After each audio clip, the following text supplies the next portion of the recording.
人類史を変えた最強の動物は蚊だった。マラリアと黄熱病が帝国を止めた理由、歴史を変える動物と聞いて、あなたは何を思い浮かべるだろうか。馬か、象か、犬か、あるいは狼や虎のような猛獣か。だが、人類史の裏側で最も多くの兵士を倒し、帝国の進軍を止め、都市の建設さえ遅らせた動物は、そんな巨大な生き物ではなかった。蚊である。体長わずか数ミリ、指で叩けば潰れる。一匹では城壁も壊せない。牙もない、爪もない、方向もない。だが、この小さな羽音は、時に大砲より恐れられた。蚊は人間を食い殺すわけではない。獲物を引き裂くわけでもない。ただ血を吸う。しかし、その針の先には、時に帝国を狂わせるほどの力が潜んでいた。マラリア、黄熱病、デング熱、蚊そのものが殺し屋なのではない。蚊は運び屋である。人間の血を吸い、病原体を次の人間へ運ぶ。小さな体に見えない災厄を乗せて飛ぶ。しかも意外なことに、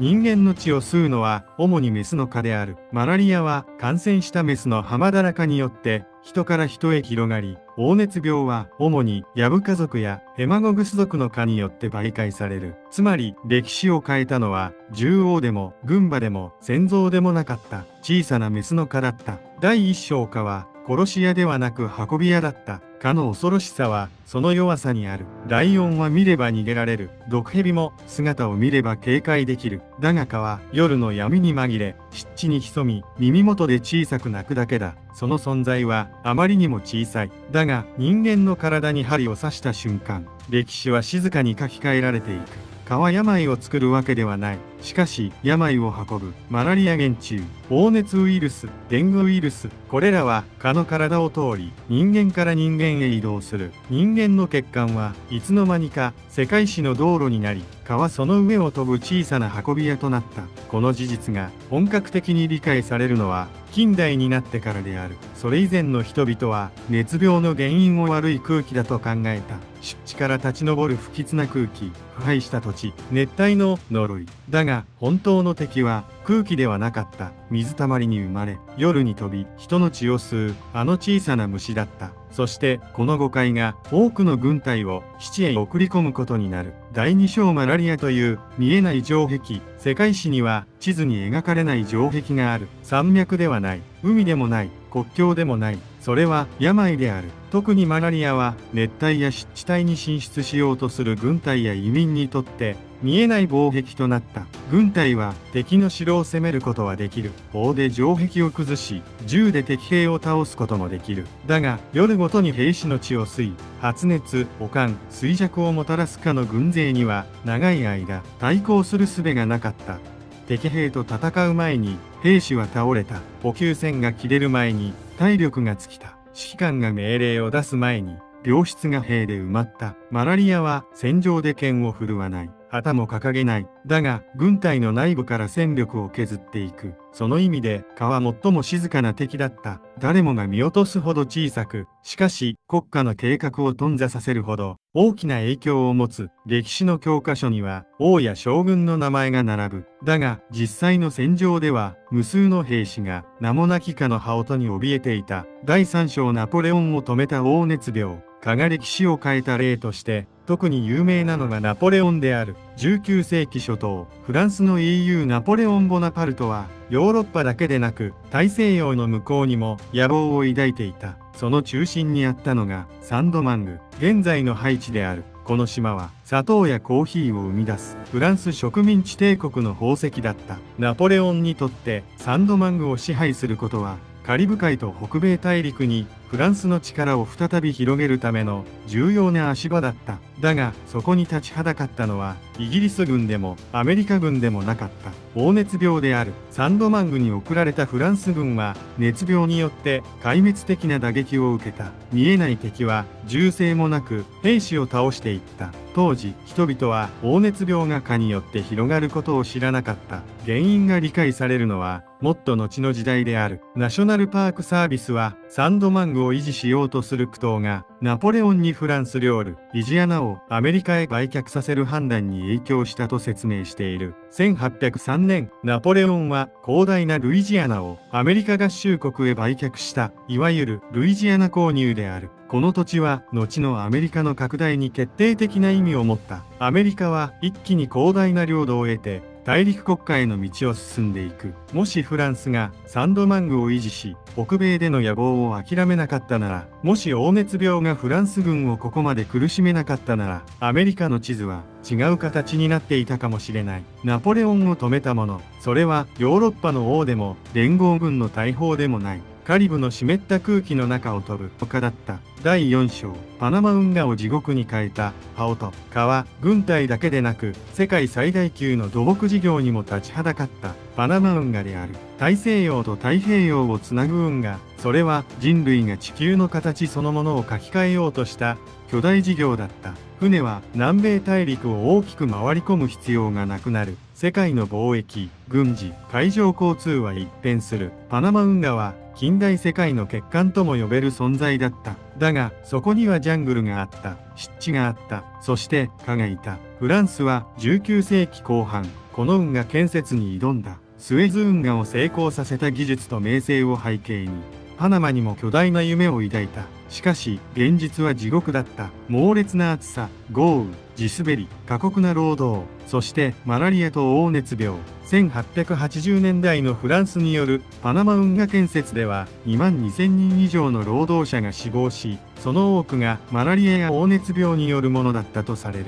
この数字は単なる統計ではない。一人一人に名前があり、故郷があり、家族があった。彼らは運河を掘りに来た。だが、多くは土を掘る前に熱に倒れた。当時、病の原因は十分に理解されていなかった。蚊が病気を運ぶという認識が広まる前、人々は悪い空気や不衛生な環境を恐れた。もちろん不衛生は問題だった。だが、決定的な敵は水たまりにいた。そこから生まれた蚊が、夜になると、労働者の宿舎へ飛んでいく。人々は眠り、蚊は血を吸う。そして次の日、また別の人間へ病を運ぶ。運河を掘っていたのは人間だった。だが人間の計画を掘り崩していたのは蚊だった。やがて人類はようやく理解し始める。敵は悪い空気ではない。水たまりから生まれ、夜に血を吸う蚊である。病の正体を知ることは、蚊との戦争における最初の勝利だった。その後、アメリカが運河建設を引き継いだ時代には、衛生対策が徹底される。水たまりをなくし、蚊の繁殖地を管理し、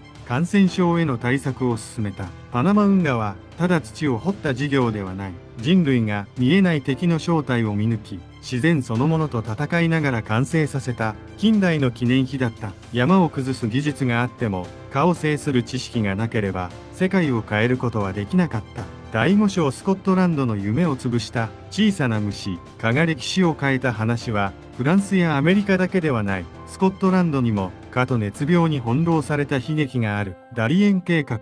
17世紀末、スコットランドは中米パナマ地境に植民地を築こうとした。大西洋と太平洋を結ぶ交易拠点を手に入れれば、スコットランドは一気に海洋貿易国家になれる。それは小国が世界へ飛び出すための大きな賭けだった。人々は夢を見た。富、貿易、新天地、国家の未来。だが、その夢の先にあったのは過酷な自然と病だった。食料不足、暑さ、孤立、そして熱病。スコットランド国立博物館はダリエン計画の失敗が約2000人の命を奪い、スコットランドの流動資本の4分の1を失わせたと説明している。この失敗はスコットランドをイングランドとの合同へ押しやる一因にもなった。この失敗は単なる植民地計画の挫折ではなかった。国家の資本が吹き飛び、多くの家庭が損失を抱え、スコットランド社会に深い傷を残した。そしてこの打撃はやがてイングランドとの合同へ向かう流れの一因となっていく。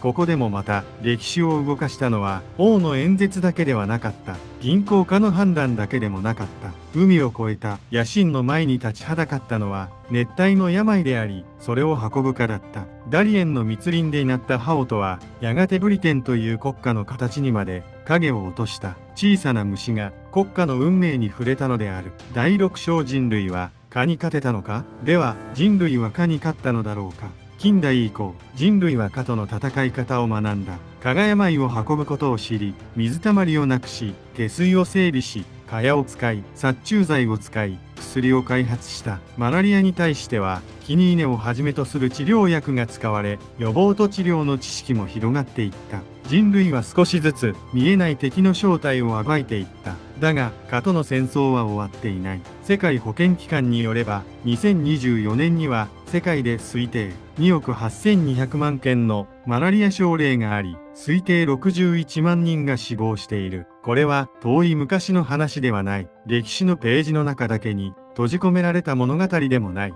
蚊は今も飛んでいる。熱帯の村で、都市の片隅で、雨季の水たまりで、夜の寝室で、人類は宇宙へ行った。原子を割った。大陸を結ぶ通信網を作った。AI を生み出した。それでもなお、体長数ミリの蚊に苦しめられている。この事実は、どこか皮肉である。人類の敵は、常に巨大な怪物とは限らない。むしろ、本当に恐ろしいものは、小さく、見えにくく、気づいた時には、すでに体の中に入り込んでいる。抽象歴史を動かすものは、必ずしも巨大ではない。歴史は英雄の物語として語られがちである。王が決断する。将軍が軍を動かす。革命家が民衆を導く。発明家が世界を変える。だが、その背後にはいつも人間の意志では制御しきれない存在がある。気候、病、地形、食料、そして生き物、蚊はその最も小さく、最も不気味な例である。ナポレオンの野望を狂わせた。パナマ運河を地獄に変えた。スコットランドの植民地計画を崩壊させた。そして今もなお多くの人間の命を奪っている。蚊は王冠をかぶらない。軍服も着ない。条約にも署名しない。だがその羽音は時に世界地図を書き換える。歴史を動かすのはいつも巨大なものとは限らない。体長わずか数ミリ、指先で潰せるほど小さな虫。しかしその小さな針は人類史に何度も深い傷を残してきた。人類史を変えた最小の怪物。それが蚊だった。チャンネル登録、高評価お願いします。